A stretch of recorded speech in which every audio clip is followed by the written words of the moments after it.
Pour beaucoup de raisons, Corneille tient une place exceptionnelle dans le théâtre du XVIIe siècle. À sa mort en 1684, il est connu dans toute l'Europe, à la fois pour ses comédies et ses tragédies. Comment ce dramaturge d'exception a-t-il su rénover le théâtre de son époque, au point qu'on en parle encore aujourd'hui ? Pour comprendre ce qui amène ce dramaturge à bouleverser profondément le paysage culturel de son époque, je propose qu'on revienne sur sa jeunesse pour découvrir ensuite ses débuts au théâtre. La fin du XVIe siècle, c'est la fin des guerres de religion. La France s'apaise enfin. Souvent, c'est l'édit de Nantes en 1598 qui sert de repère aux historiens. Même pas 10 ans plus tard, en 1606, c'est la naissance de Corneille, à Rouen, en Normandie. À l'époque, c'est la deuxième ville de France, sur la Seine, en aval de Paris. C'est une ville portuaire, prospère et calme. Le jeune Corneille y suit l'enseignement des jésuites, un ordre religieux qui n'est pas hostile au théâtre. Au contraire, ils l'utilisent pour entraîner leurs élèves à l'art oratoire. Ils mettent en scène des dilemmes moraux, la vie des saints, des sermons dramatisés. On peut tout de suite faire un lien avec Le Menteur. Dorante a bien recours à une posture théâtrale pour convaincre. Ce n'est pas un simple farceur, mais un orateur conscient de son talent. Voici une petite citation où Dorante parle de son art du mensonge. « Le ciel fait cette grâce à fort peu de personnes. Il y faut promptitude, esprit, mémoire, soin. Ne se brouiller jamais et rougir encore moins. » Mais revenons à Corneille. Il mène une vie discrète à Rouen, loin des intrigues de la cour. Il commence une carrière juridique, ce qui lui donne au départ une certaine indépendance financière. Dans notre pièce Le Menteur, Corneille s'amuse des jeunes gens qui rejettent le droit pour rêver d'une carrière militaire. Dorante dit « À la fin, j'ai quitté la robe pour l'épée. Mon père a consenti que je suive mon choix et j'ai fait banqueroute à ce fatras de loi. » Corneille échange beaucoup avec son jeune frère Thomas, qui est lui aussi juriste et dramaturge, qui aura un certain succès et entrera plus tard à l'Académie française. Dans leurs premiers écrits, les deux frères trouvent leur inspiration dans le théâtre espagnol. Pierre et Thomas Corneille ont appris l'espagnol chez les jésuites de Rouen, et il y a une bonne raison à cela. La ville portuaire entretient des échanges commerciaux avec l'Espagne, même pendant la guerre franco-espagnole de 1635. Corneille révèle que pour Le Menteur, il s'est inspiré de La vérité suspecte de Juan de Alarcón. C'est une comédie qui a fasciné Corneille, non par sa dimension morale, mais parce que le quiproquo initial retourne le mensonge contre son menteur. Un quiproquo, c'est une confusion sur les personnes. En reprenant cette pièce, Corneille s'amuse à détourner la ruse des deux femmes pour désamorcer le quiproquo. Il est très conscient de sa propre virtuosité. Et il écrit, dans sa préface au lecteur, « Toute spirituelle, depuis le commencement jusqu'à la fin, les incidents de cette pièce Le Menteur sont si justes et si gracieux qu'il faut être de bien mauvaise humeur pour n'en pas aimer la représentation. » Dès le début de la pièce, Dorante prend Clarisse pour Lucrèce, c'est ça le quiproquo. Mais Lucrèce autorise Clarisse à donner rendez-vous à Dorante en empruntant son nom, donc la ruse vient renverser le quiproquo. Voilà un extrait. Dorante s'adresse à Clarisse.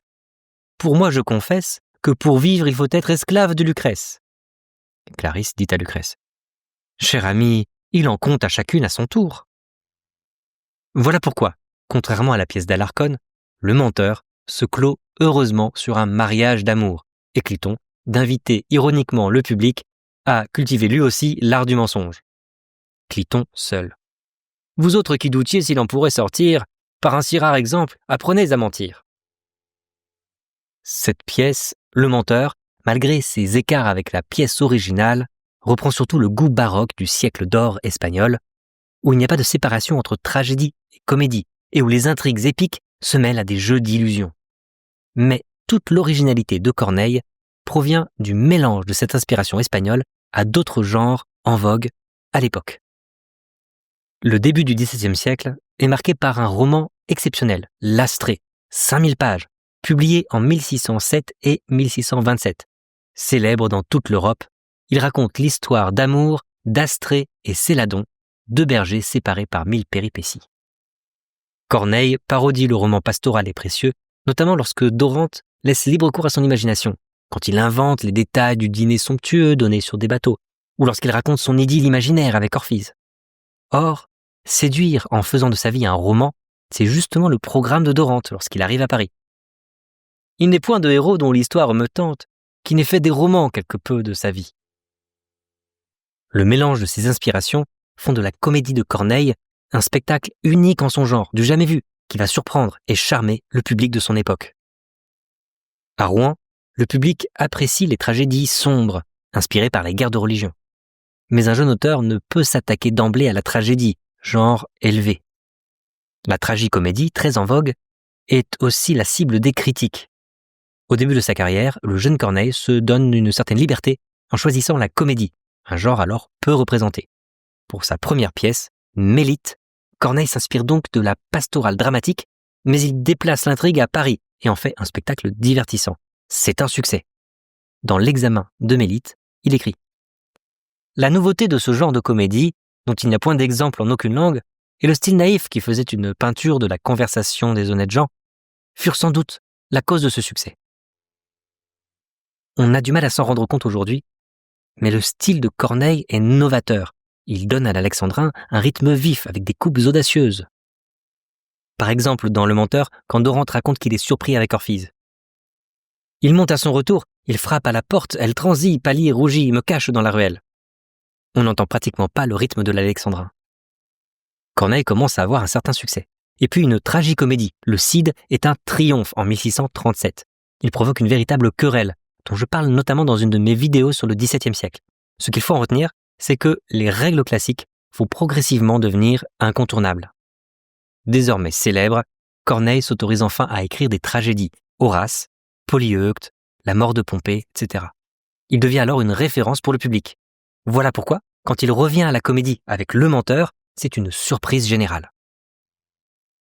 Charmant les foules, le théâtre devient le genre le plus prisé au XVIIe siècle, comme Corneille l'écrit dans L'Illusion comique. À présent, le théâtre est en un point si haut que chacun l'idolâtre.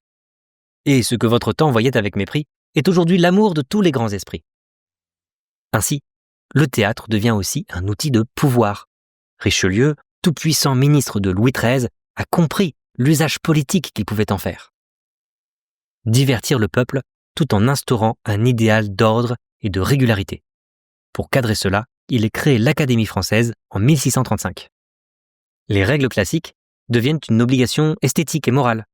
En 1660, Corneille réédite, corrige et justifie ses œuvres, dont Le Menteur, en les précédant d'un examen. De quelques mains que parte cette comédie, il est constant qu'elle est très ingénieuse, et je n'ai rien vu dans cette langue qui m'ait satisfait davantage. J'ai tâché de la réduire à nos usages et dans nos règles. Dans l'examen du Menteur en 1660. Pour impressionner le public, et notamment la cour du roi, on a recours à de nouvelles techniques. Le premier feu d'artifice est tiré en 1615, lors du mariage de Louis XIII. Le Menteur s'invente aussi un feu d'artifice. Dorante raconte. Après qu'on eut mangé, 1000 et 1000 fusées s'élançant vers les cieux, ou droites ou croisées, firent un nouveau jour, d'où tant de serpenteaux, d'un déluge de flammes attaquèrent les eaux. Le jeune Louis XIV, marqué par la fronde des nobles dont il a été victime dans sa jeunesse, veut consolider son pouvoir. Il va pousser encore plus loin le goût classique et va concentrer les artistes autour de lui. 3 noms vont alors se démarquer, Corneille, Molière et Racine. Quelles relations ont eu ces 3 auteurs? Rivalité, médisance, plagiat? On a même dit que Corneille aurait écrit des pièces de Molière. En fait, la réalité est plus simple. Chacun d'eux a apporté sa pierre à l'édifice du théâtre. Corneille, c'est l'aîné. Il ouvre la voie du théâtre moderne. C'est lui qui souffle à Molière l'idée que la comédie peut devenir un genre noble, un divertissement complet en 5 actes et en vers, respectant les règles classiques. Molière, né 14 ans après Corneille, en 1622, admire son aîné. Après leur rencontre à Rouen en 1658, il fait jouer à sa troupe 7 tragédies de Corneille. Puis il affine son style pour inventer la comédie de caractère, dénonçant les défauts humains, mais aussi ceux de la société. Car sous couvert de comédie, le personnage le plus menteur de Molière est beaucoup plus sombre et inquiétant que celui de Corneille. C'est Tartuffe, le faux dévot, hypocrite, qui convoite la femme et la fortune d'Orgon. Tartuffe. Qu'est-il besoin pour lui du soin que vous prenez? C'est un homme entre nous, à mener par le nez. De tous nos entretiens, il est pour faire gloire. et je l'ai mise au point de voir tout sans rien croire. Du côté de la tragédie, Corneille est aussi celui qui ouvre la voie à une tragédie plus régulière, que Racine va s'approprier et purifier à l'extrême. Pour bien s'en rendre compte, on peut se pencher sur 2 pièces, une de Corneille, une de Racine, qui traitent un même sujet antique. Titus, devenant empereur de Rome, doit renoncer à Bérénice, reine étrangère. Corneille, avec Tite et Bérénice, propose typiquement un dilemme cornélien entre amour et pouvoir, tandis que Racine présente la vision poétique d'une Bérénice déchirée par la passion et accablée par la fatalité. En voici une réplique. Bérénice. Je l'aime, je le fuis. Titus m'aime, il me quitte. Portez loin de mes yeux vos soupirs et vos fers. Adieu. Servons tous 3 d'exemple à l'univers. À la fin de son règne, Louis XIV, influencé par Madame de Maintenon, qu'il épouse en 1683, favorise des œuvres morales. Racine prend le devant de la scène avec des tragédies plus sobres, épurées, qui suivent parfaitement les règles classiques. Les règles classiques, qui s'élaborent au cours du XVIIe siècle, sont inspirées par la poétique d'Aristote et résumées par Boileau dans son art poétique. Qu'en un lieu, en un jour, un seul fait accompli, tienne jusqu'à la fin le théâtre rempli. Corneille s'est plié peu à peu à ces règles dans ses tragédies, mais ses comédies comme Le Menteur conservent une subtile liberté d'interprétation. L'unité d'action, apparemment respectée dans Le Menteur, ne repose sur aucune action concrète. Les péripéties naissent des menteries de Dorante. J'aime braver ainsi les conteurs de nouvelles, et sitôt que je vois quelqu'un s'imaginer que ce qu'il veut m'apprendre a de quoi m'étonner, je le sers aussitôt d'un conte imaginaire qui l'étonne lui-même et le force à se taire. Et ainsi, l'action est démultipliée par la parole. Les exploits militaires, la collation grandiose, le mariage forcé ne sont pas représentés sur scène, mais seulement à notre imagination. Quant à l'unité de temps, Corneille l'interprète à sa façon. Les 24 heures se prolongent sur 2 jours, et une ellipse, durant la nuit de l'acte 3 à l'acte 4, pose question. Dorante a-t-il réellement revu Lucrèce entre-temps ? Et comme dès tantôt je la trouvais bien faite, mon cœur déjà penchait où mon erreur le jette. Enfin, l'unité de lieu utilise 2 espaces distincts à Paris, et forcément 2 décors différents sur scène. La place royale où vivent des célébrités, Mademoiselle de Scudéry, Madame de Sévigné, Bossuet, et le quartier des Tuileries. Dorante dit « Mais puisque nous voici dedans les Tuileries, le pays du beau monde et des galanteries, dis-moi, me trouves-tu bien fait en cavalier ?» Cette opposition des lieux crée une dynamique intéressante, car ils sont bien connus du public parisien, et notamment des plus jeunes spectateurs en quête de rencontres galantes. À la règle des 3 unités s'ajoute la règle de bienséance. Corneille joue sans cesse avec les limites de cette règle. On frôle le duel sur scène, et Dorante n'hésite pas à faire croire à Cliton qu'il a tué Alcippe. Dorante. Et le père Centajour de 2 coups d'estocade, je le mets hors d'état d'être jamais malade. Il tombe dans son sang. Dernière règle classique, la vraisemblance. Mais là, nous touchons justement au cœur des enjeux de la pièce. Jusqu'où le spectateur acceptera-t-il les mensonges de Dorante ? Se laissera-t-il séduire par ce personnage illusionniste qui joue avec les limites de la vraisemblance ?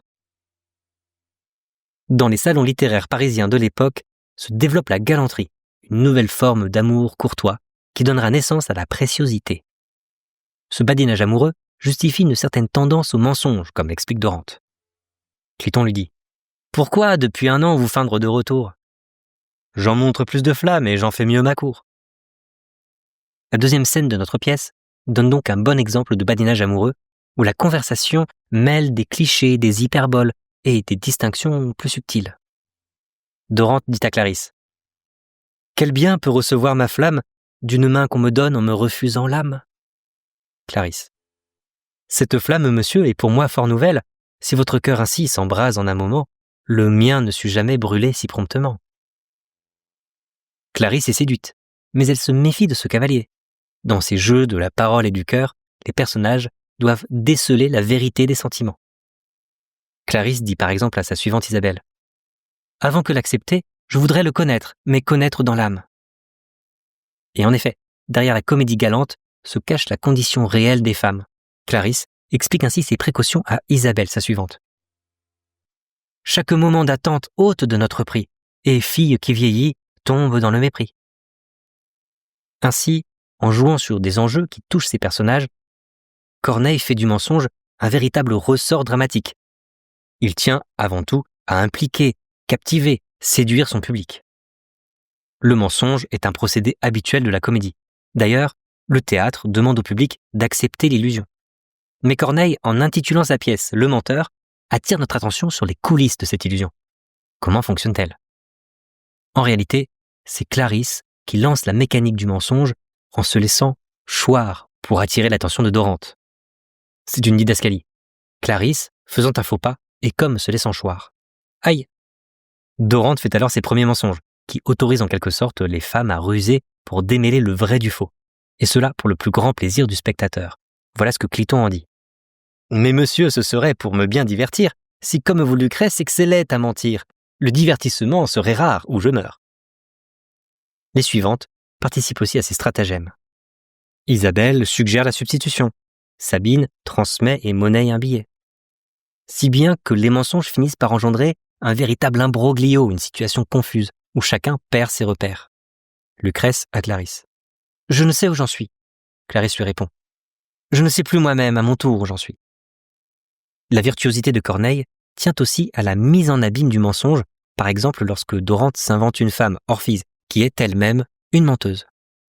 Dorante à son père. Par sa réponse adroite, elle sut si bien faire que, sans m'inquiéter, elle plut à son père. On voit bien comment ces mensonges vont suffisamment loin pour prendre une dimension subversive, notamment en défiant l'ordre établi, incarné ici par Géronte, le père de Dorante. La relation père-fils au théâtre fait partie de ces innovations de Corneille. Géronte représente d'abord une figure d'autorité traditionnelle. Dorante. Vous êtes inflexible. Géronte. Fais ce que je te dis.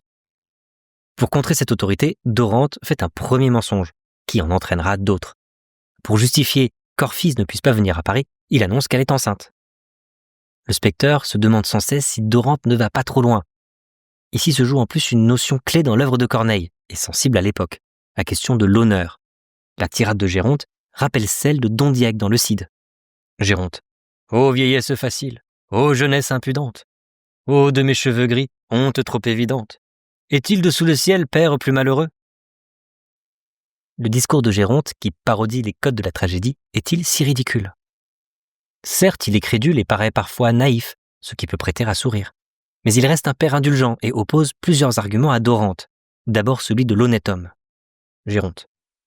Qui se dit gentilhomme et ment comme tu le fais ? Il ment quand il le dit et ne le fut jamais. L'honnête homme, homme de parole, est crédible justement parce qu'il se montre fiable. C'est d'ailleurs ce que répète aussi Cliton, notamment quand Dorante s'étonne de ne pas être cru. Dorante. Je disais vérité. Cliton. Quand un menteur l'a dit, en passant par sa bouche, elle perd son crédit. Et en effet, la parole de Géronte est finalement nécessaire pour restaurer la confiance, rétablir l'ordre et rendre possible le dénouement heureux par le mariage. Dorante. Si mon père à présent porte parole au vôtre, après son témoignage, en voudrez-vous quelque autre ? Qu'à de telles clartés, votre erreur se dissipe. Et c'est ainsi que le mariage peut se réaliser. Certes, les mensonges de Dorante sont plaisants, séduisants, ils nous amusent, mais ils ne suffisent pas à sauver la situation. En conservant à sa pièce une fin heureuse, Corneille refuse de jouer les moralistes, mais il montre les limites du mensonge. C'est ce qu'il confirme quand il écrit l'épître à la suite du menteur. Quand le crime est bien peint, quand les imperfections sont bien figurées, il n'est point besoin d'en faire voir un mauvais succès à la fin pour avertir qu'il ne les faut pas imiter. Mais peut-on encore éluder cette question morale dans la comédie du XVIIe siècle ? Pour l'homme religieux du XVIIe siècle, la question ne se pose pas. Tu ne porteras pas de faux témoignages, dit la Bible. Le mensonge est un péché. D'ailleurs, Corneille le souligne lui-même. Il est hors de doute que c'est une habitude vicieuse que de mentir, écrit-il dans son discours sur le poème dramatique en 1660. Cependant, la société du XVIIe siècle, au sortir des guerres de religion, a envie de s'amuser. Elle valorise le paraître et les apparences. Et d'une certaine manière, tolère le mensonge, notamment dans la vie galante. Dorante l'a bien compris. Tout le secret ne gît qu'en un peu de grimace, à mentir à propos, jurer de bonne grâce. Et Dorante se justifie ainsi face à son père dans l'acte 5, scène 3. Et j'avais ignoré, monsieur, jusqu'à ce jour, que l'adresse d'esprit fût un crime en amour. En 1644, lorsque Corneille écrit Le Menteur, la comédie échappe aux règles classiques de vraisemblance et de bienséance. Il est libre d'écrire une pièce purement amusante. Dans son épître au Menteur, il le dit. les Français m'ont demandé quelque chose de plus enjoué qui ne servit qu'à les divertir. Corneille se rapproche de l'esthétique baroque et considère que le mensonge est une facette de la condition humaine. Il en illustre la fragilité, l'inconstance et la futilité parfois. Mais plus le siècle avance, et plus le théâtre se doit de donner au divertissement une dimension morale, même dans la comédie, notamment avec le mot du poète Santeul, « castigat ridendo mores », le rire doit corriger les mœurs. Enfin, quand Corneille donne une suite au menteur où il essaie de donner une fin morale, le succès n'est plus au rendez-vous. Il abandonne alors la comédie. Notre menteur est donc, avant tout, un personnage baroque qui adopte de multiples masques pour le plus grand plaisir du public. C'est ce que nous allons voir maintenant. Arrivé à Paris, le jeune Dorante doit d'abord s'adapter au grand théâtre du monde, que Cliton lui présente ainsi. Paris est un grand lieu plein de marchands mêlés. L'effet n'y répond pas toujours à l'apparence. Dans la confusion que ce grand monde apporte, il y vient de tout lieu des gens de toutes sortes. Comme on s'y connaît mal, chacun s'y fait de mise, et vaut communément autant comme il se prise. Dorante fait alors de sa vie à un théâtre. Il s'improvise cavalier pour séduire Clarisse, imagine un repas grandiose pour impressionner ses amis, invente un mariage forcé pour échapper à son père. Ces mensonges ont donc chacun leur utilité, mais leur dimension créative semble prendre sans cesse le dessus, riche en détails inutiles. Ils prennent une dimension excessive, merveilleuse. L'exemple du repas grandiose est révélateur. J'avais pris 5 bateaux pour mieux tout ajuster. Le 5e était grand, tapissé tout exprès de rameaux enlacés pour conserver le frais, dont chaque extrémité portait un doux mélange de bouquets de jasmin, de grenades et d'oranges. Je fis de ce bateau la salle du festin. Là, je menai l'objet qui fait seul mon destin. Dans la pièce, un personnage se distingue des autres. C'est Philiste, l'homme de bon sens, qui ne se laisse pas duper par les mensonges de Dorante. Il semble même s'en amuser et les considérer avec une certaine indulgence. Par exemple, quand Alcippe s'étonne, il lui répond « Sa collation n'est rien qu'un pur mensonge ». Ou quand il l'a donné en songe. À nous laisser duper, nous sommes bien novices. Une collation servie à 6 services, 4 concerts entiers, tant de plats, tant de feux. Tout cela cependant prêt en 1 heure ou 2. Quiconque le peut croire ainsi que vous et moi, s'il a manqué de sens, n'a pas manqué de foi. Ainsi, l'enseignement moral de la pièce n'est peut-être pas à chercher dans un jugement qu'il faudrait porter sur le mensonge, mais dans la sagesse qu'il nous obligerait à acquérir par son existence, inévitable et généralisée. Et en effet, si la plus grande gloire et les plus grandes richesses s'imposent à notre crédulité par de simples mensonges, peut-être que cela révèle surtout la vanité de la gloire et de la richesse. En 1635, un dramaturge espagnol, Calderón de la Barca, écrit un chef-d'œuvre, La vie est un songe, La vida es sueño, qui tirait ainsi toutes les conséquences de cette idée troublante. Qu'est-ce que la vie ? Un délire, une ombre, une fiction ? Le plus grand bien est peu de choses, car toute la vie n'est qu'un songe, et les songes, rien que des songes.